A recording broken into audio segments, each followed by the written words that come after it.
Welcome to ClockWise, produced by Netizens ICT. ClockWise is a podcast when we unravel the trends of technology. We dive deep into the heart of the world's evolution. Today, we are embarking on a journey that will transcend beyond today.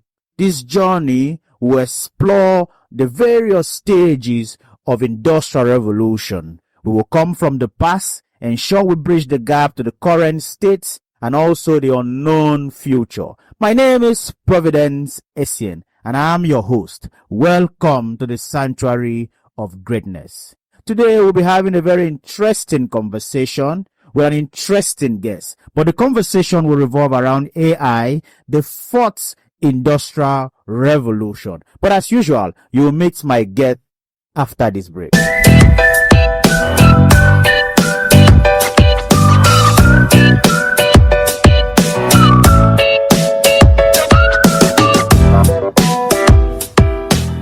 Welcome back. My guest is the program lead of Zoomit Africa Academy. Now, his mission is to democratize AI education in marginalized communities across West Africa or across Africa. Now, without any further ado, with a resounding virtual round of applause, please welcome Mr. Valentine. Yeah. Hi, everyone. So excited to be here today. Yeah. Let's make things happen. Welcome to ClockWise. Yeah, thank you so much. Now, we have a culture on ClockWise. We ensure that our guests tell us a little about themselves, even if we've talked about them, apart from the things we've said about you. Okay. Please, who is Valentine? So I'll describe myself as someone that is a chronic failure because I've tried a lot of things. I like that, a chronic failure. Yeah, and to this extent, I'm still trying. So I like to describe myself as someone that had goals to be so many things like growing up. I wanted to be an aeronautics engineer, and then I discovered I had fear for heights. So that didn't turn out good. Okay. I also wanted to play professional football, wanted to be a striker, play at Manchester and just score goals at Old Trafford and things like that. But of course, my dad was like, oh, that will not happen too. And then I wanted to try music as well, and then my voice ended up this way. So let's just say that I'm still on the journey of figuring out myself one step at a time. That's good. Now, today's conversation is very interesting, and I'd like us to start from the basis. We are discussing AI, the fourth industrial revolution. Yeah. Before we proceed, what is industrial revolution? Basically, your own understanding. My own understanding. Yeah. Not what. Yes. So what do you feel industrial revolution is? Yeah, I feel like it's, it was a time whereby the world started moving from doing manual stuff to industrializing things. So people started producing more. There were more of manufacturing industry. We had more of steam engines. We had things of iron, automation. Everything was moving fast. Like people started to do things that, that could save them time. So the things that you do all the time that is manual, right? Figure out. Machines came in. Yeah, came into like automating, make it faster, make it quicker, make it more like seamless, and of course, awesome.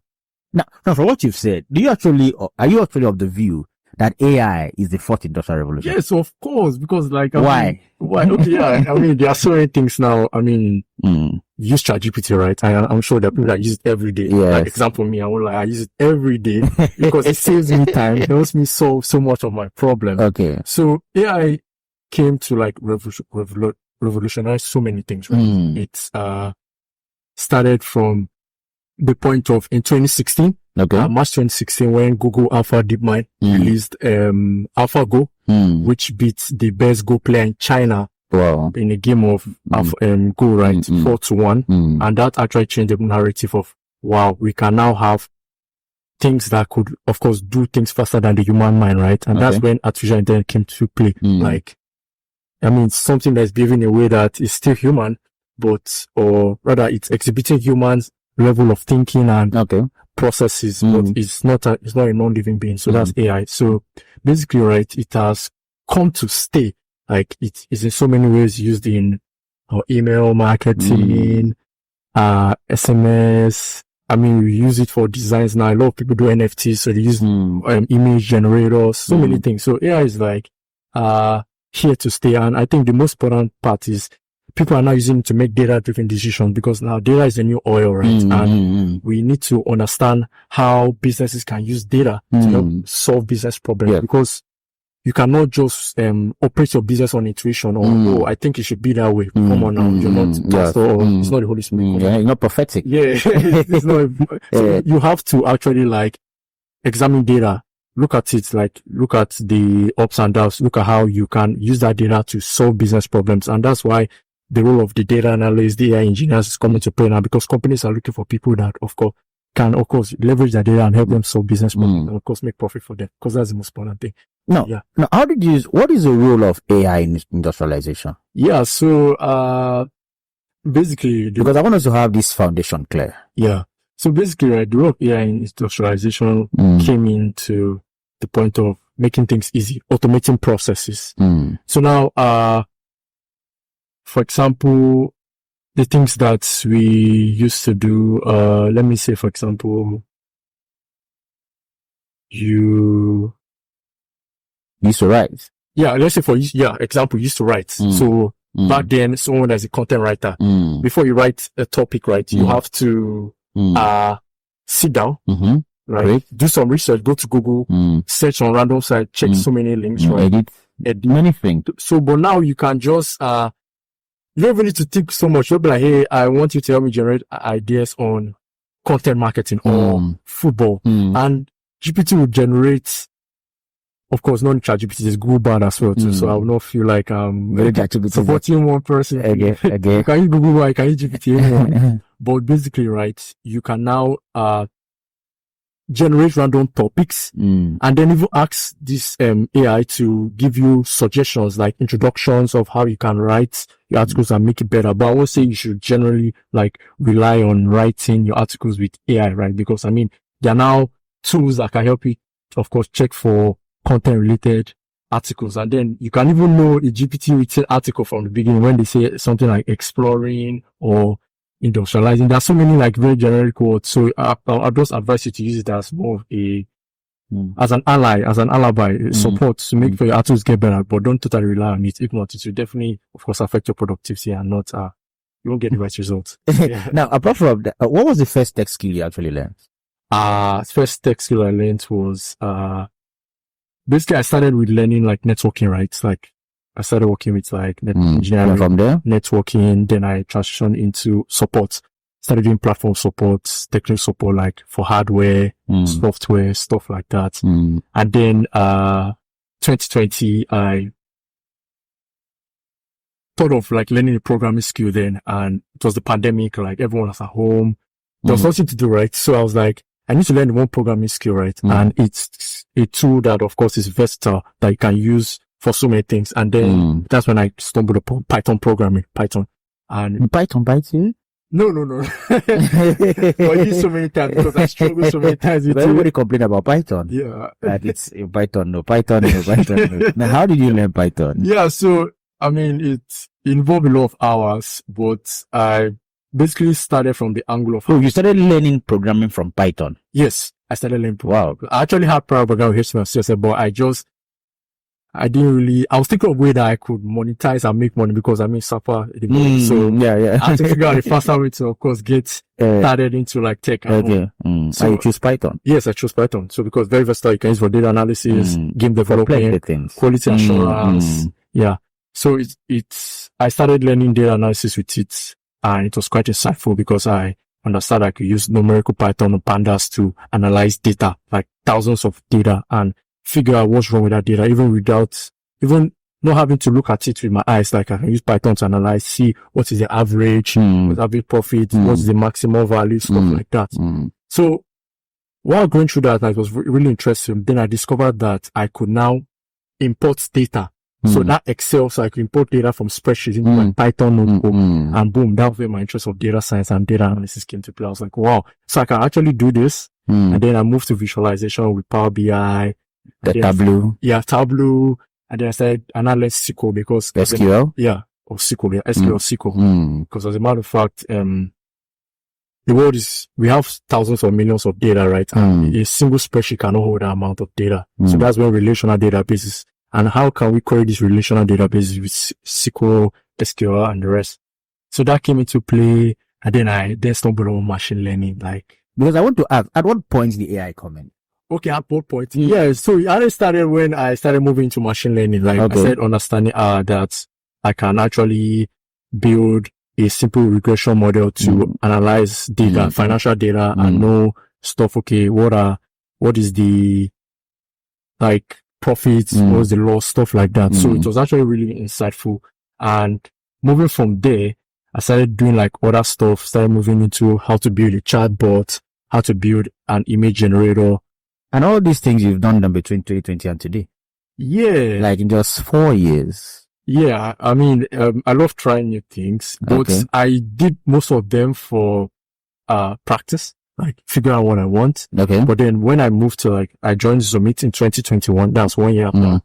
And it's basically a consulting firm that focuses on building AI and basically democratizing AI in Africa, because as a matter of fact, irrespective of the fact that technology is underrepresented, AI is still underrepresented. A lot of people don't know what AI is. They don't know its benefits. Yes. Like before GPT came into play, how would you explain to a woman that's selling pawpaw that she can log into her phone, open chat, open AI and ask for random stuff, or how can I organize my profit and loss table, stuff like that. So before then, right, there was something like that. So AI, of course, gradually started creeping in. So basically, my experience at Zomit Africa was actually what made me to fall in love with AI, because as a matter of fact, I use a ChatGPT every day. So I definitely use a lot of image generation, stuff like that. Just things I used to have fun with, like AI. And I also even play like games.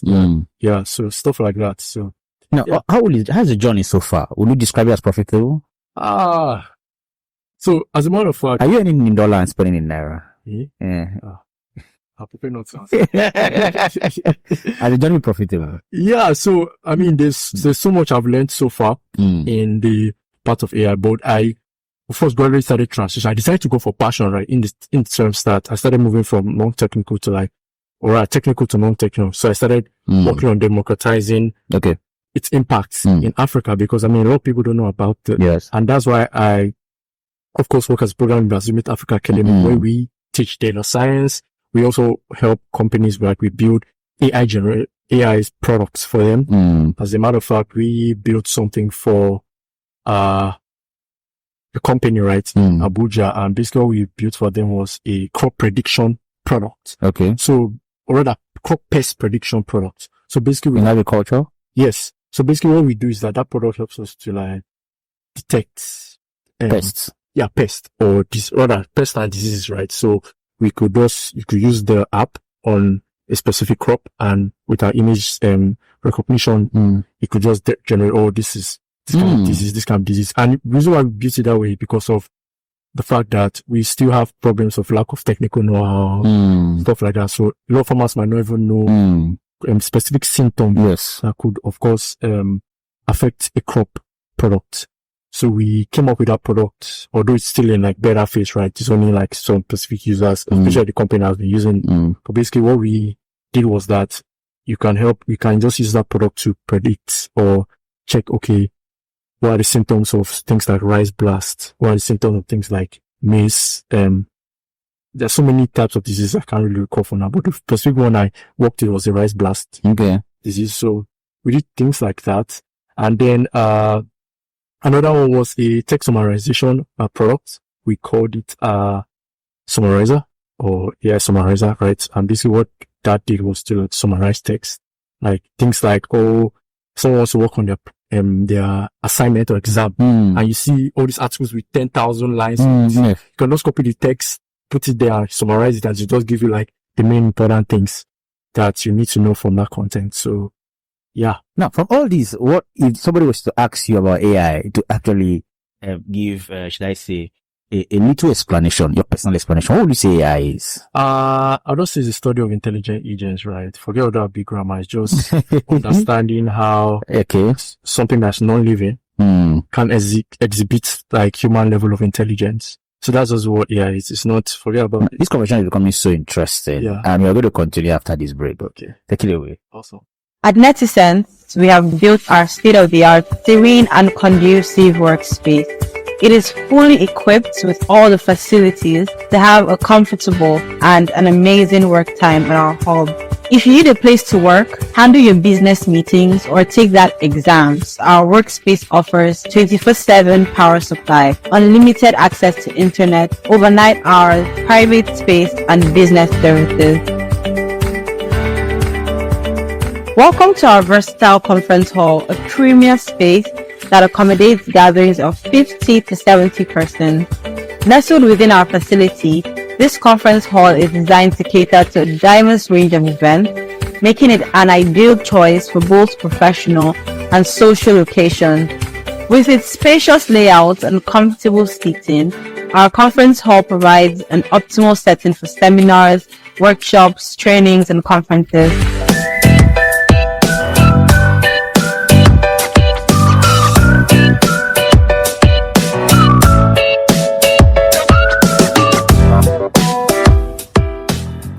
Welcome back. Before we continue, please do not forget to like, to share, to subscribe on this channel, because every week we ensure that we drop amazing content that you will not want to miss. My guest is Steve Valentine. Yeah, so excited. Welcome back. What about your football career? What happened? Sorry, Manchester United fan. Red Devils for life. You guys should support us, man. Well, what happened? Why did you give up on footballing? So basically it was more engineered by my parents, right? So you never saw the dream. Yeah. If they had seen today, maybe they would have allowed you. Of course. I mean, who would have loved to earn as much as Mbappe? Come on. But I still have my own project Mbappe works. Can you build an AI project for football? Yeah, there are some products on basically sport prediction and helping that to know like what kind of teams win. Okay. That I think very popular one is the one we have for VAR. VAR, yeah. That's like a very popular stuff. So it fits in data, stuff like, okay, what are the proper rules of offside, or the proper rules of handball, stuff like that. So, okay. Yeah. So, but here in Nigeria and Africa, right, we, like I said, we have like lack of technical know-how. We don't have like so much infrastructure that supports development of this product. But abroad, especially like China, right, which is like the top leading users of AI. And then we have the US and some other countries, right? Those things are already in play. Those things are already possible. As much as, self-driving cars were very popular on China because there are some countries that already use like self-driving cars. Yes. Basically, that car can basically detect for obstacles, stuff like that. So all those are really autonomous vehicles in general. Sound like very popular applications of AI. Although, there are still limitations of these self-driving cars. I mean, there was a popular, I can't remember the car, but, the CEO was testing this self-driving car and the car was moving like so much speed and it was like, once the car gets to him, he's going to like stop or divert and the car crushed him. So that was like really, that was a horrible experience. And imagine something like Nigeria where we have so many potholes. You don't believe that car has so much trouble and worry, headache. You have to put Panadol into the system. Now, you see, you've told us about the different things you actually you've gotten yourself involved in before tech. You talked about football, you talked about music, you talked about what you wanted to be an aeronautic engineer, something like that. Yeah. Now, all these things that you've tried, what are the lessons that actually learned that have actually helped you in your current role that you want to share?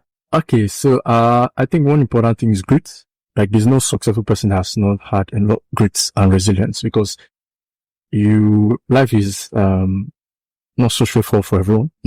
I used to tell my brother, my sister, my friends that some people have an airplane to success. Some people have a train to success. Some people have a bus to success. Some people have a keke to success. Some people walk to success. Some people crawl to success. And some people, they even carry them to success. So the journey is different. So you need to know how you succeed. And for you to know how you succeed, you need to keep trying. You need to keep failing. You fail forward, right? And is that what you call yourself a chronic failure? Yes, because I keep failing every day. I keep trying new things and it helps me to figure out like my strengths and weaknesses. Because if you tend to understand your strengths and weaknesses, you know how you succeed. You know that, okay, when you see an opportunity, you know that, okay, this is not for me because I've tried it in the past and it didn't work out for me. Let me try this other opportunity because I know that this will work out for me. So that is, one of my biggest lessons.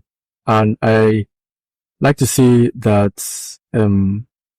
just keep failing forward. Just keep trying new things. Keep failing forward. Yeah. Don't limit yourself to, don't say, oh, because I did this. You failed and you could not, I mean, so you have to be your motivator. Yes, exactly. No one motivates you. Forget, my friend at gym used to tell me, if you can't do it, it can't be done. If you can't push that way, no one do it for you, man. You have to do it yourself. So, I think you should try motivational speaking also. Yeah, I've heard that song.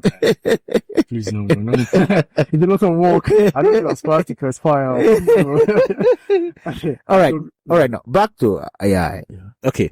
Now, what characteristics of the fourth industrial revolution that has made it different from the first, second, and third revolution? Yeah. So the point is automation, right? Okay. And making things easier. Automation makes things easy. For example, we're talking at the point of a content writer being able to generate random text. You know how it was a lot of work to think. Those days where we didn't have things like even Google. Yeah. Imagine those days that someone had to go to a library. You have to sit down, scroll through columns and rows and looking for specific books and specific text just to get content. So AI has basically made all those things possible. Like it has really made it more easy. So imagine the point of now you can generate random topics. I mean, I would like to, I've written a whole content with AI. Wow. Yes, and I published it. But the point of the fact is that I had to put that it was, most of my thought process was, of course, inspired by AI. So people will not be deceived that, it was all my brain. Come on, you have to be sincere. So basically automation, making things easy, data-driven decision. Like I said, companies are looking for people that can help them use these products and analyze their data and make data-driven decision. For example, a very difficult or simple example is the fact of, let's say, drinks, like normal soft drinks, right? Let's say the very popular ones are Coca-Cola, Pepsi, there's this 7-Up. 7-Up. Yeah. So these are three big competitors, right? Yes. So basically, with AI, right, or a person that has understanding of how to like analyze data, like a data analyst, right? The person can tend to like understand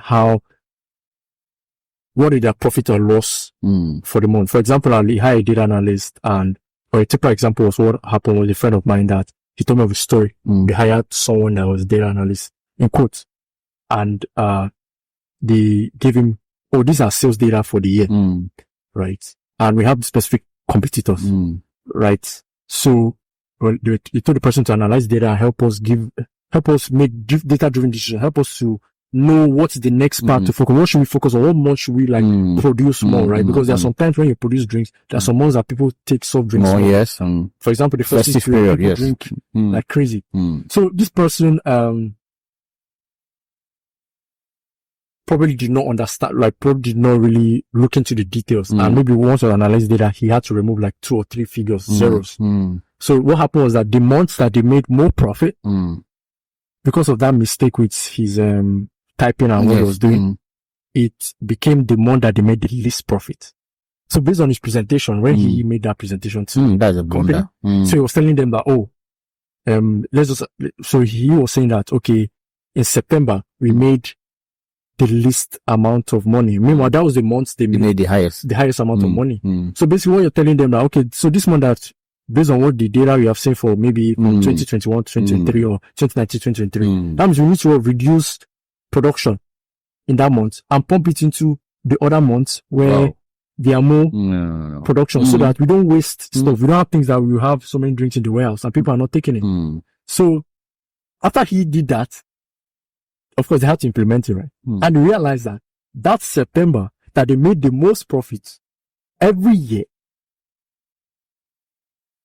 there was demand but less supply because they were not producing. So the months that they made less, they had so many surplus of drinks and no demand. Of course, that will crash their system because everything's planned out. Every manufacturing process is planned out. They have project managers, they have directors that of course control this stuff. So stuff like that. So in as much as you're using like AI to so you need to be very careful, right? Because I mean, this company are the people that can help them make data-driven decisions. So things like that, data-driven decisions, as much as your device now, face recognition, very popular when you pick up your phone, you look at it, face ID, boom, unlock as fast as possible. Yeah. To the point that even,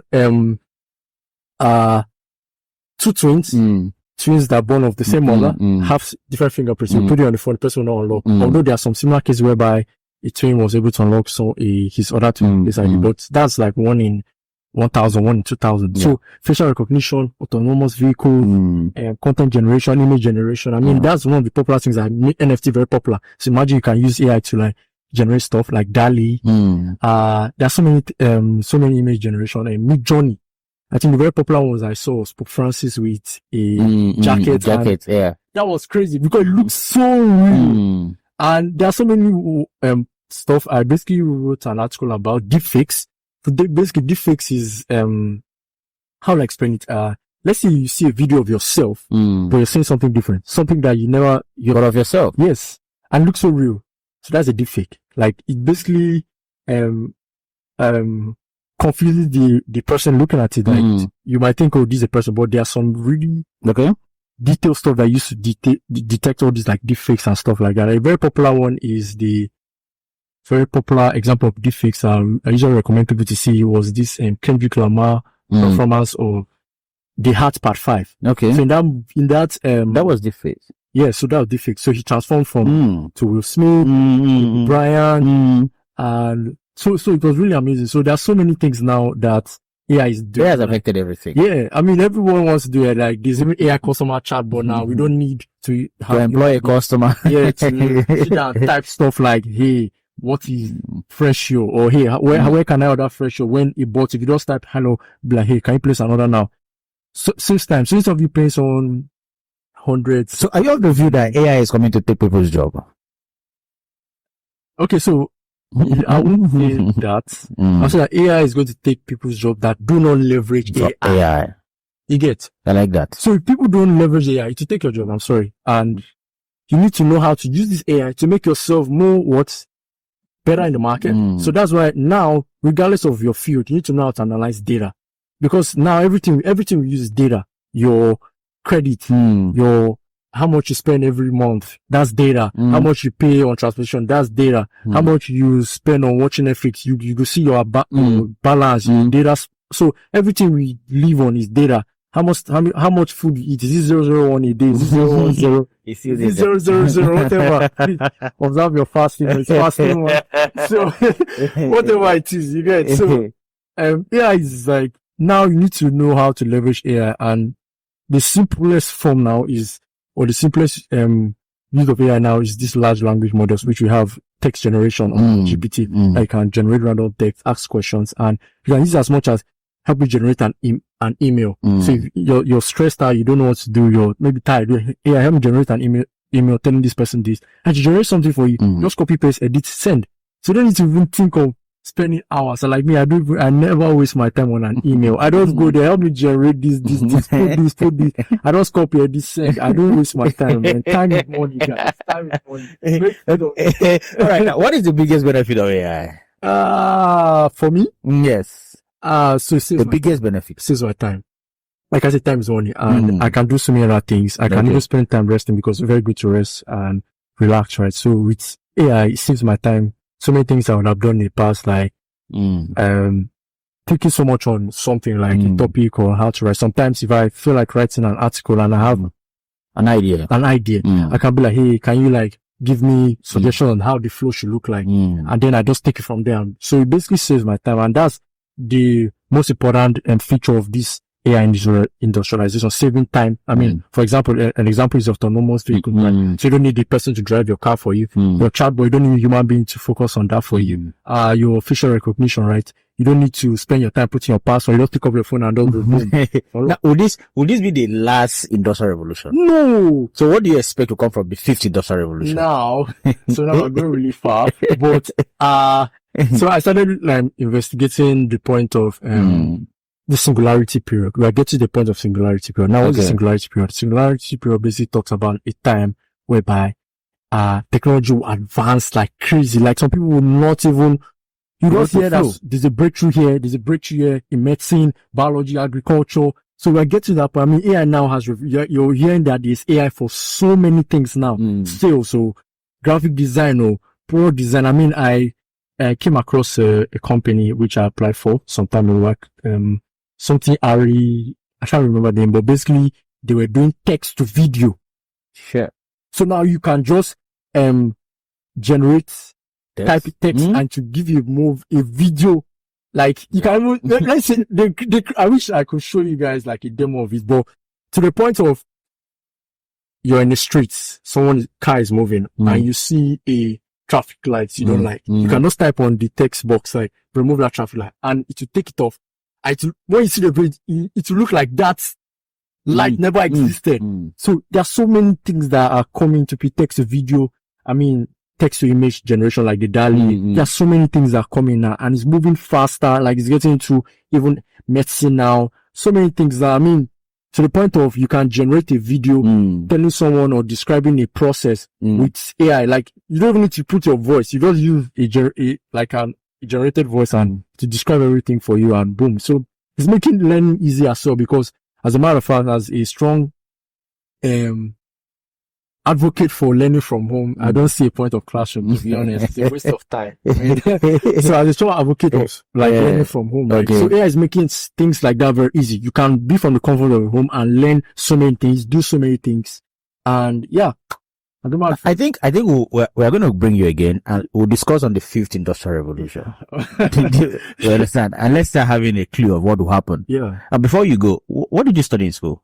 I did applied physics with computer science. You've forgotten about your certificate? To be honest, I won't say I didn't.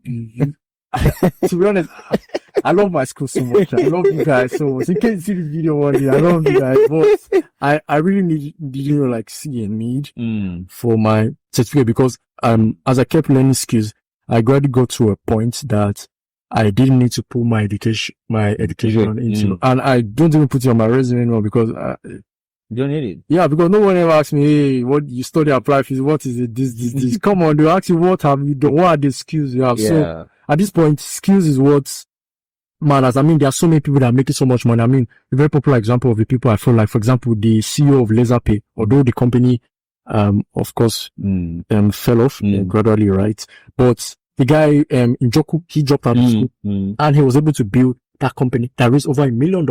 If you calculate that, convert $1 million naira, you know how much that is. So a lot of people are now learning skills that can make them valuable.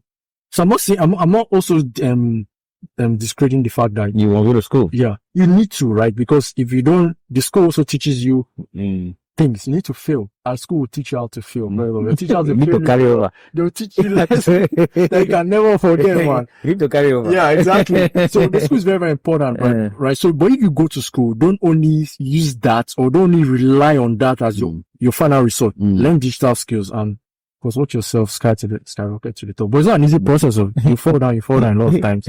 But of course, eventually you see results. Yeah. Beautiful. So beautiful. Yeah. On that note, we come to the end of today's episode. But please, before we go, do not forget to like, share, comment, subscribe on this channel because every week we bring interesting topic like this. I know you enjoy yourself. And also don't forget that the illiterate of 21st century are not those who did not go to school or those who will not go to school, but they are those who have refused to evolve as their environment is evolving. My name is Providence Essien. See you again.